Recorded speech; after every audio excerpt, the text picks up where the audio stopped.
जगन्नाथ कण्ठशोभितकौस्तभ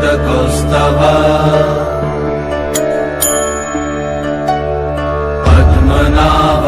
वेदगर्भ चन्द्रशूय विलखना जगन्नाथ लोकनाथ नीलाद्रीश परहरि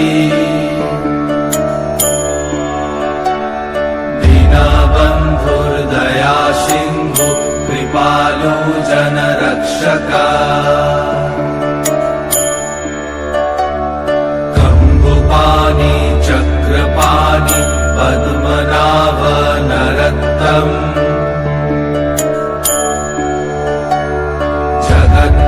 पालको व्यापी सर्वव्यापी सुरेश्वर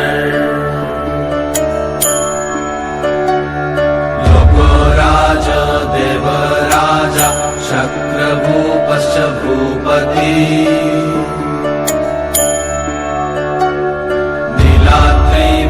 नीलाद्रिपतिनाथश्च अनन्तपुरुषोत्तमा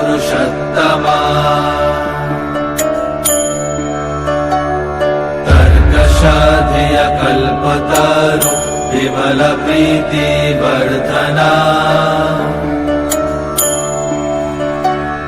बालभद्र वासुदेव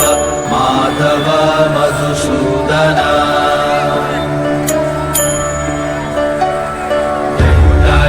पुण्डरीकाक्ष वनमाली बलप्रिया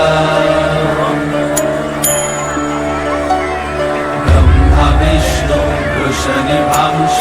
मुरारी कृष्ण केशव।